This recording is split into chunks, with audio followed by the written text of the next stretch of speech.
Chapter 19, Empires in Collision, Europe, the Middle East, and East Asia, 1800 to 1914. Section 3, The Japanese Difference, the Rise of a New East Asian Power. Japan was forced to open up to more normal relations with the world by the United States Commodore Matthew Perry in 1853. From 1853 to 1900, this was a time of radical transformation of the Japanese society. Japan became more powerful, modern, united, and even industrialized. The Tokugawa background. The Tokugawa shoguns had ruled since approximately 1600, and their main task was preventing civil war among the rival feudal lords, and these were referred to as the daimyo. Japan enjoyed internal peace in a 250-year period, 1600 to 1850. The daimyo were strictly regulated, but were able to retain considerable autonomy. And a part of that was because Japan wasn't unified by a single law or law code, currency, or even a central authority that could reach down to the local level. In their hierarchical society, the samurai were at the top, and the peasants, artisans, and merchants were at the bottom. Now the shogun, the daimyo, the samurai, the emperor, these were all devastating civil wars of the 16th century. This is before the Tokugawa system was established and created this period of peace. But during this period of peace, the system was finally put to an end by this civil war that broke up the daimyo and forbid the samurai to fight. And it actually froze Japanese society.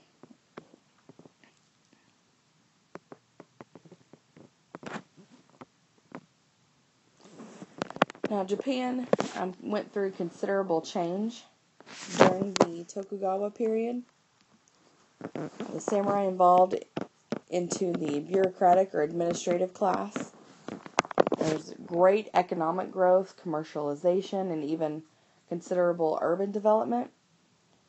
And by 1750, Japan was perhaps the most urbanized country. They had high literacy rates, 40% for males and 15% for females, and that might not seem like a lot now, which of course it isn't, but back then that was those were considered to be high literacy rates.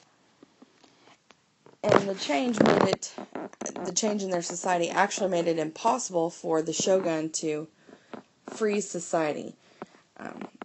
These changes, like I'm saying, made it impossible for them to, or made it impossible for the shogun to keep them from industrializing and commercializing.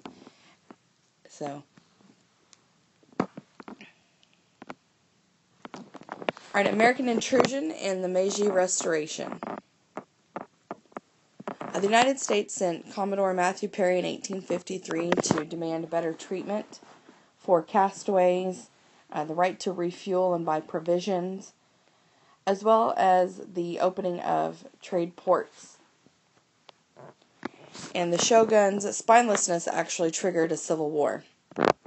In 1868, a group of young samurai from the south took over,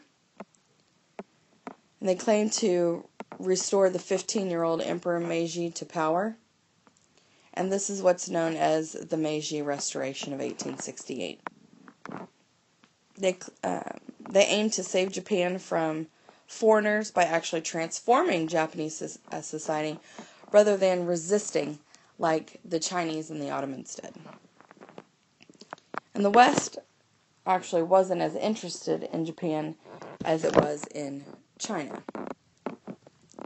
The Meiji Restoration it kind of caved into the Western foreigners, and this is kind of what led to their civil war. In the end, a faction of younger samurai, like I said, took over. They removed the shogun. They restored the emperor. They were the ones that embarked on this course of modernizing, legal reform, industrialization, and some other major changes.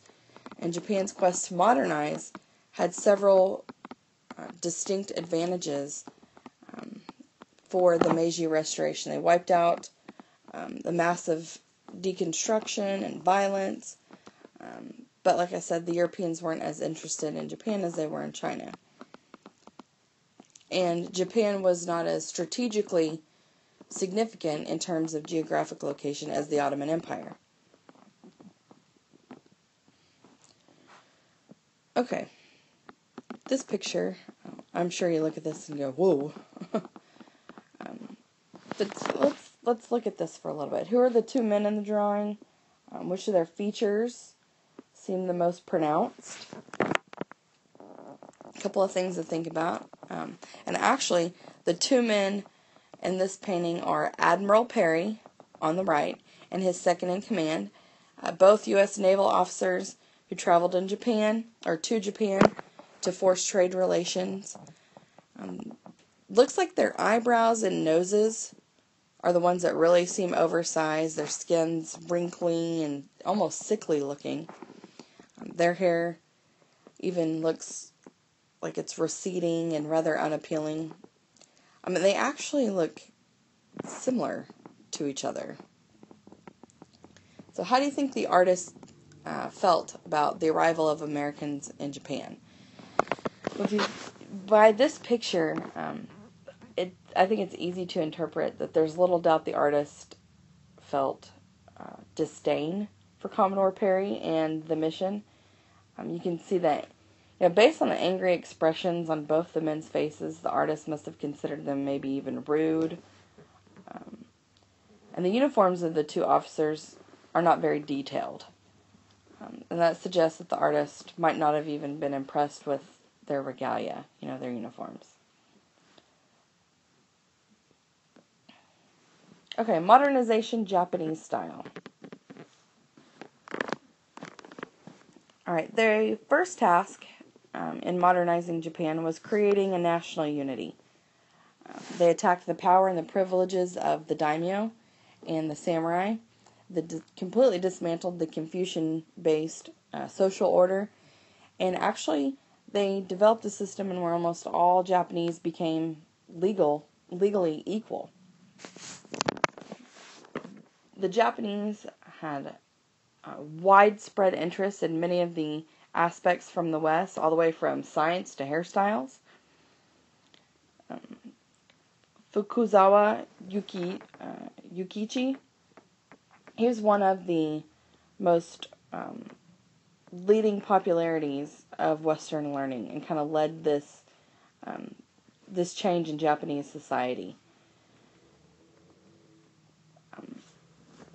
He prompted for learning and technology, even social changes, and he was really what represented enthusiasm for everything Western: dress, dancing, education. The modernizers had official missions where they sent people to the West to learn their ways and customs and methods. They sent hundreds of students to study abroad, and even translated many of the Western books into Japanese. And eventually they settled down to a more selective borrowing from the West. Christianity actually made little progress, and Shinto, which is a Japanese religion, was basically raised to the level of a state cult. But they began to recognize that oppression of women impeded their modernization. So thus began a universal education, even though it was segregated by sex. More and more women did have the opportunity for education. but they were still prohibited from public life. Alright, now this state-guided industrialization program, they established factories, opened mines, built railroads, created postal, telegraph, and even banking systems. But many of the state enterprises were then sold to private investors. And so they actually were able to accomplish modernization without acquiring any foreign debt, which many of the other nations undergoing industrialization were not able to do. But society did pay a heavy price for that. Many peasant families were impoverished. The countryside suffered infanticide, the sale of daughters, and severe famine. Early urban workers received many harsh treatments, despite their efforts to organize unions, because those were repressed. Alright, Japan and the world. By the early 20th century, Western powers readjusted the treaties and put those in Japan's favor. As the Japanese began a period of empire building, they fought wars against China from 1894 to 1895, and Russia, 1904 and 1905.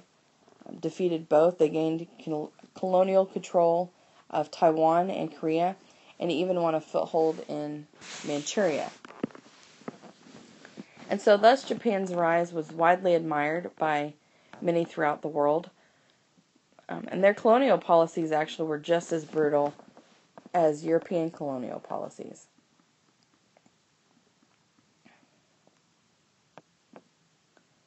And Japan was almost viewed as, this was like an inspiration from the colonial world. While those that were colonized by Japan, might disagree, many people from other parts of even the poorer parts of Europe and the Dutch East Indies looked to Japan with hope and inspiration because they seemed to be a symbol of standing up to the West.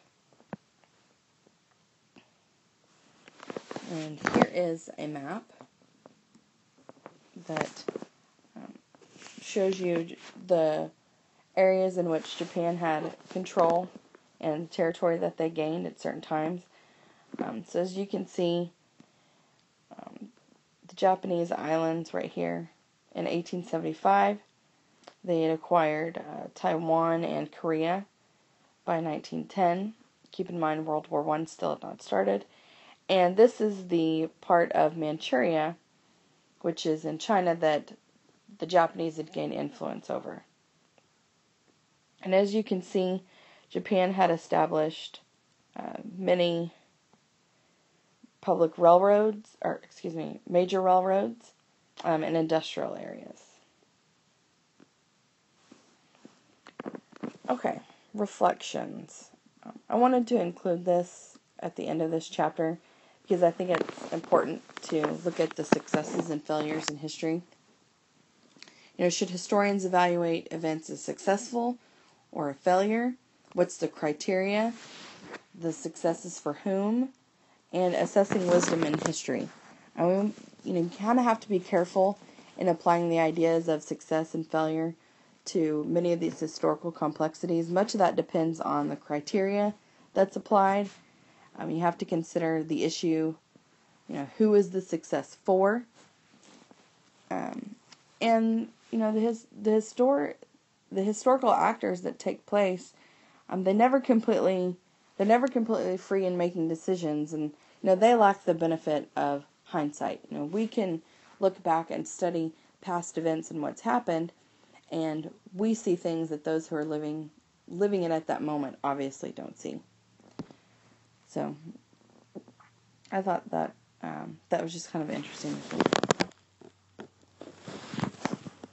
Okay, and here are the pictures, the visual sources from chapter 19. This is the first one. I think this one is very interesting. You've got a face right here. People flying off.